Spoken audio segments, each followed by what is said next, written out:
সুপ্রিয় দর্শক, আসসালামু আলাইকুম। সবাইকে স্বাগত জানাচ্ছি আজকে গুরুত্বপূর্ণ সংবাদে।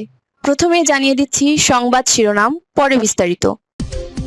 জেরুজালেমে আঘাত হানল ইরানের ব্যালিস্টিক মিসাইল। এদিকে ইসরায়েলে একের পর এক মিসাইল হামলা চালাচ্ছে ইরান।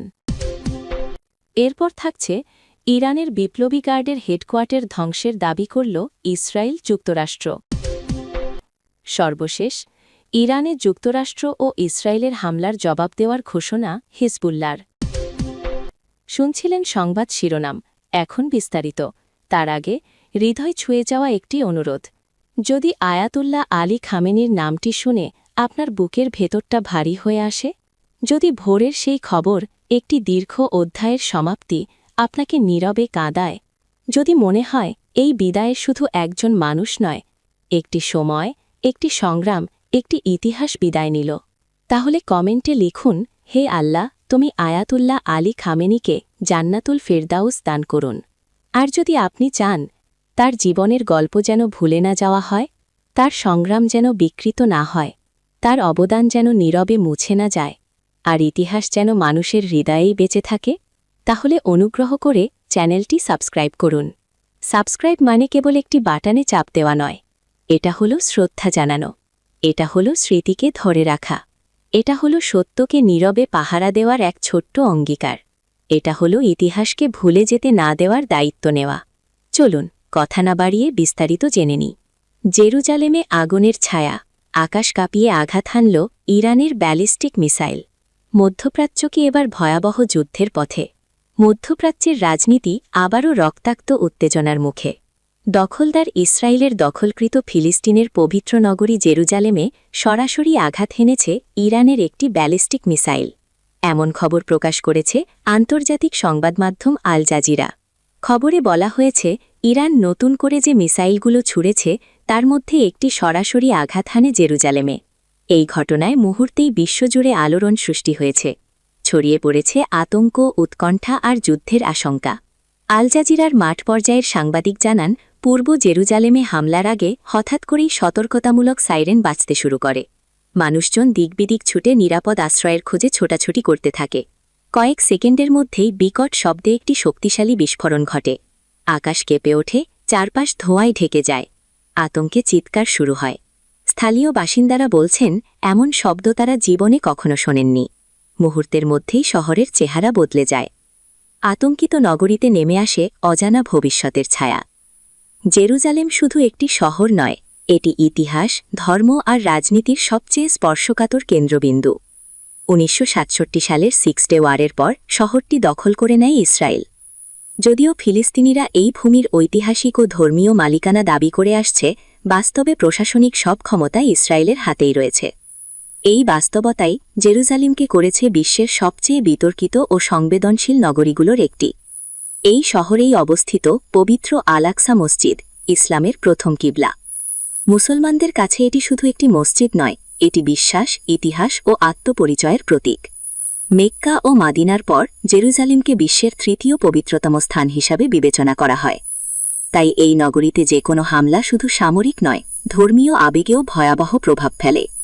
বিশ্লেষকরা বলছেন, ইরানের এই মিসাইল হামলা শুধু একটি সামরিক ঘটনা নয়, এটি একটি শক্তিশালী রাজনৈতিক বার্তা। ইরান দীর্ঘদিন ধরেই ইসরায়েলের বিরুদ্ধে কঠোর অবস্থান নিয়ে আসছে। এবার সরাসরি জেরুজালেমে আঘাত হানার খবরে সেই উত্তেজনা নতুন মাত্রা পেয়েছে। প্রশ্ন উঠছে, এটি কি বড় কোনো সংঘাতের সূচনা, নাকি এটি একটি সীমিত প্রতিক্রিয়া, কৌশলগত শক্তি প্রদর্শন? এই ঘটনার পরপরই আন্তর্জাতিক অঙ্গনে শুরু হয়েছে তীব্র কূটনৈতিক তৎপরতা। মধ্যপ্রাচ্যের দেশগুলো সতর্ক অবস্থানে, পশ্চিমা বিশ্ব উদ্বিগ্ন, আর সাধারণ মানুষ আতঙ্কে ভবিষ্যৎ নিয়ে শঙ্কিত। সামাজিক যোগাযোগ মাধ্যমে ছড়িয়ে পড়ছে ধ্বংসস্তূপের ছবি, আতঙ্কিত মানুষের ভিডিও, ধোঁয়ায় ঢেকে যাওয়া আকাশের দৃশ্য। সব মিলিয়ে এক ভয়াবহ বাস্তবতার প্রতিচ্ছবি। সবচেয়ে বড় প্রশ্ন একটাই, এটাই কি বৃহত্তর যুদ্ধের প্রথম ধাপ? জেরুজালেমে মিসাইল আঘাত মানেই শুধু একটি শহরে বিস্ফোরণ নয়, এটি গোটা অঞ্চলের স্থিতিশীলতার ওপর সরাসরি আঘাত। ইতিহাস সাক্ষী, এই নগরীকে ঘিরেই বহুবার শুরু হয়েছে বড় সংঘাত, রক্তাক্ত যুদ্ধ, রাজনৈতিক বিপর্যয়। এবারও কি সেই পথে হাঁটছে মধ্যপ্রাচ্য? একটি মিসাইল, একটি বিস্ফোরণ, কিন্তু এর প্রতিধ্বনি ছড়িয়ে পড়ছে গোটা বিশ্বজুড়ে। জেরুজালেমে আঘাতের এই ঘটনা হয়তো ইতিহাসের আরেকটি ভয়াবহ অধ্যায়ের সূচনা, যার শেষ কোথায় তা এখনও কেউ জানে না। এদিকে আকাশে আগুন, একের পর এক মিসাইল হামলায় কাঁপছে ইসরায়েল। ইরান কি সর্বত্যাগ যুদ্ধের সংকেত দিচ্ছে?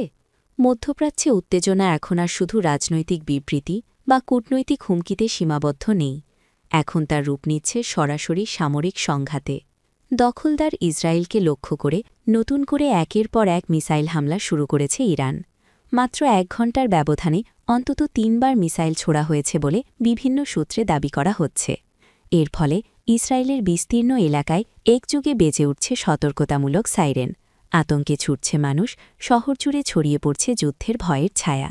সংবাদ মাধ্যম দ্য টাইমস অফ ইসরায়েল জানায়, বাংলাদেশ সময় সোমবার রাতে 1:45টার দিকে ইরান নতুন করে মিসাইল ছুড়েছে। এই হামলার প্রভাবে ইসরায়েলের দক্ষিণাঞ্চলে সাইরেন বাজতে শুরু করে। ঘুমন্ত শহর মুহূর্তেই আতঙ্কিত নগরীতে রূপ নেয়।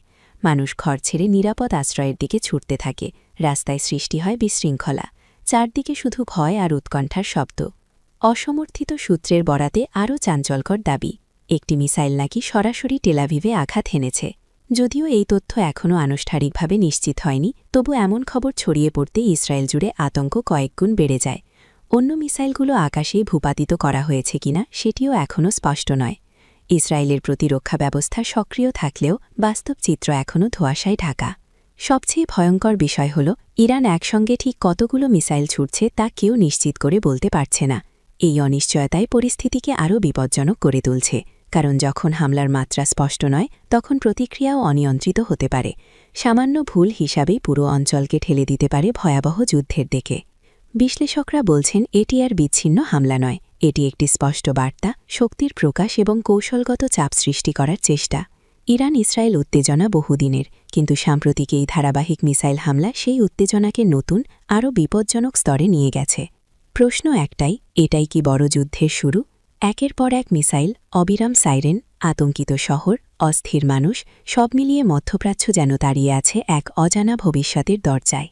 আজ যে হামলা ইসরায়েলে, কাল কি তা গোটা অঞ্চলে ছড়িয়ে পড়বে? এই প্রশ্নের উত্তর এখনও অজানা, কিন্তু আকাশে যে আগুন জ্বলছে তার উত্তাপ এখন গোটা বিশ্ব অনুভব করছে। সর্বশেষ, যুদ্ধের আগুনে ঘি ঢালল হিজবুল্লাহ। ইরানে হামলার জবাব দেওয়ার ঘোষণা। মধ্যপ্রাচ্য কি এবার পূর্ণাঙ্গ যুদ্ধে ঠুকছে? মধ্যপ্রাচ্যে উত্তেজনা এবার বিপজ্জনক সীমা ছুঁয়ে ফেলেছে। হিজবুল্লাহ সরাসরি ঘোষণা দিয়েছে, ইরানের ওপর ইউনাইটেড স্টেটস ও ইসরায়েলের হামলার জবাব দেওয়া হবে। অর্থাৎ এই সংঘাত আর শুধু ইরান ইসরায়েল বা ইরান যুক্তরাষ্ট্রের মধ্যে সীমাবদ্ধ থাকছে না, এতে জড়িয়ে পড়ছে পুরো অঞ্চলকে কাঁপিয়ে দেওয়ার ক্ষমতাসম্পন্ন সশস্ত্র গোষ্ঠীগুলোও। এক বিবৃতিতে লেবাননের হিজবুল্লাহর মহাসচিব নাইম কাসেম বলেন, এই গোষ্ঠী কখনোই সম্মান ও প্রতিরোধের ক্ষেত্র ত্যাগ করবে না। তার কণ্ঠে ছিল স্পষ্ট হুঁশিয়ারি, এই হামলার জবাব দেওয়া হবে এবং তা হবে প্রতিরোধের ভাষায়, শক্তির ভাষায়। তিনি আরও বলেন, ইরানের সর্বোচ্চ নেতা আলী খামেনেইয়ের উপর যুক্তরাষ্ট্র ও ইসরায়েলের হামলা হল অপরাধের সর্বোচ্চ রূপ। এই বক্তব্য শুধু রাজনৈতিক বিবৃতি নয়, এটি একটি যুদ্ধ ঘোষণার মতো বার্তা, যা গোটা অঞ্চলে আতঙ্ক ছড়িয়ে দিয়েছে। নাইম কাসেম স্পষ্ট ভাষায় জানান, বিধাতার নির্দেশনা ও সমর্থনের ওপর আস্থা রেখে আমরা এই আগ্রাসনের বিরুদ্ধে আমাদের কর্তব্য পালন করব। এই কথার অর্থ একটাই, সংঘাত আসছে এবং তা হবে ভয়াবহ। হিজবুল্লাহ শুধু একটি সংগঠন নয়, এটি লেবাননের সবচেয়ে শক্তিশালী শিয়া সশস্ত্র শক্তি। লেবাননের সবচেয়ে শক্তিশালী সশস্ত্র বাহিনীর নিয়ন্ত্রণ তাদের হাতেই। 1980-র দশকের শুরুতে লেবাননের গৃহযুদ্ধের সময় এবং ইসরায়েলি বাহিনীর দক্ষিণ লেবানন দখলের প্রেক্ষাপটে এই সংগঠনটি গড়ে ওঠে। তখন থেকেই ইসরায়েল বিরোধী প্রতিরোধী তাদের মূল আদর্শ। প্রতিষ্ঠার পেছনে ইরানের প্রত্যক্ষ ভূমিকা ছিল, যা আজও তাদের কৌশলগত সম্পর্ককে আরও দৃঢ় করে রেখেছে। 1992 সাল থেকে হিজবুল্লাহ জাতীয় নির্বাচনে অংশ নিয়ে লেবাননের অন্যতম প্রধান রাজনৈতিক শক্তিতে পরিণত হয়েছে। অর্থাৎ তারা শুধু মিলিশিয়া নয়, রাজনৈতিক, সামরিক ও আদর্শিক শক্তির এক ভয়ঙ্কর সমন্বয়। এখন সবচেয়ে বড় প্রশ্ন, এই ঘোষণা কি কেবল বক্তব্য নাকি আসন্ন আঘাতের পূর্বাভাস? ইরানে হামলা, ইসরায়েলে উত্তেজনা, যুক্তরাষ্ট্রের সামরিক অবস্থান আর হিজবুল্লাহর হুঁশিয়ারি, সব মিলিয়ে মধ্যপ্রাচ্য দাঁড়িয়ে আছে এক বিস্ফোরক ভবিষ্যতের সামনে। একটি ঘোষণাই যথেষ্ট পুরো অঞ্চলকে অস্থিতিশীল করতে, আর সেই ঘোষণাই এখন দিয়ে দিল হিজবুল্লাহ। যুদ্ধ কি এবার অনিবার্য, নাকি কূটনীতির শেষ সুযোগ এখনও বেঁচে আছে? উত্তর জানা নেই কারো, তবে আকাশে যে যুদ্ধের মেঘ জমেছে তা এখন আর অস্বীকার করার উপায় নেই।